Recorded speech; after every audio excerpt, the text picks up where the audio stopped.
I'm so glad that the Spurs beat the Timberwolves the way that they did without Kawhi Leonard, because it comes to show you how overrated Jimmy Butler is. Before the regular season, everybody was praising Jimmy Butler like he was the second coming of Michael Jordan. Oh, we got Jimmy Butler, so we're definitely making the playoffs now. We're definitely going to make noise in the West, and we're definitely going to be a threat, and we're definitely young, and we're definitely coming. But see, this isn't going to help my argument. My argument is, I believe the Spurs or the OKC Thunder are going to probably make the finals, not the Warriors. So of course, if I believe the Spurs are going to make the finals, they shouldn't have a problem beating a team that isn't too good, by my definition. But then you have to consider the fact that Kawhi Leonard didn't even play. I personally believe the second best move in the NBA, the second best, was Rudy Gay. What surprised me about this move, and by the way, I'm on the record saying that I believe Rudy Gay is going to have a better season than Jimmy Butler. I'm on the record. People laughed at me. There was a friend of mine that I call Stephen A. Joey. Stephen A. Joey as in Stephen A. Smith, so I call him Stephen A. Joey because he says ridiculous things sometimes. When I told him Rudy Gay's going to have a better season than Jimmy Butler, the man laughed at me. Now, I believe I'm going to be the one doing the laughing. I'm going to be the one doing the laughing here because Rudy Gay is going to be a problem. The only reason Rudy Gay wasn't an all-star his whole career, the only reason Rudy Gay wasn't an animal is because he played with garbage teams. This man never had a team that could have possibly been a contender. Never. Yeah, he had a year where he played with the Memphis Grizzlies, where the Memphis Grizzlies were sort of competitive, but there was no way in hell that team was considered a competitor. Cut it out. But now you have Rudy Gay in a situation where he has two other good players, LaMarcus Aldridge and Kawhi Leonard. What can't Rudy Gay do? I don't understand. This man can do it all.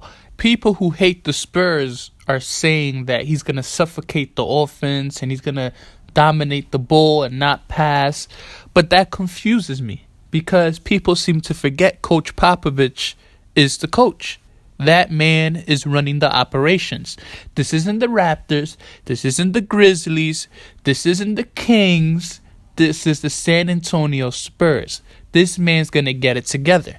So when you consider all things, you best believe, I believe, that it's going to be Spurs versus the OKC Thunder for the Western Conference Finals. Now in other news, look at how the Phoenix Suns got slapped around by the Portland Trail Blazers. You want to talk about a guy that I believe is going to be overrated, or a guy I never liked, a guy that I felt like was a waste of a pick? That guy was Josh Jackson. People talk about Lonzo Ball potentially being a bust, and nobody ever mentions Josh Jackson. The man is a defensive kind of player. That's it.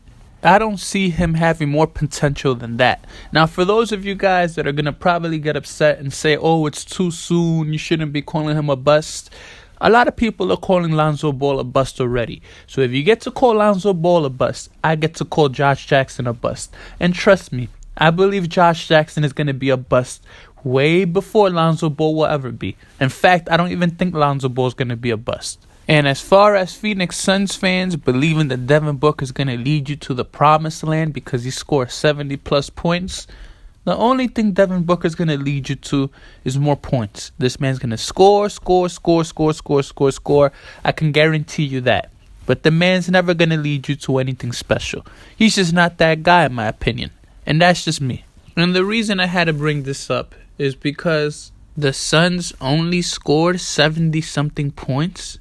And C.J. McCollum didn't even play, my mans. C.J. McCollum didn't even play. And the Phoenix Suns only scored 70-something points. Are you serious right now? That's sad. That organization is a joke.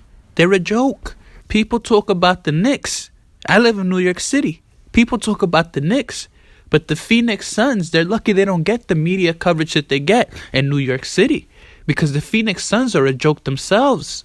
They're a joke. And now moving on, the Celtics got destroyed by Giannis Antetokounmpo, a guy that wants to win the MVP because, Kobe Bryant challenged him to do that. Antetokounmpo dropped 37 points on the Celtics.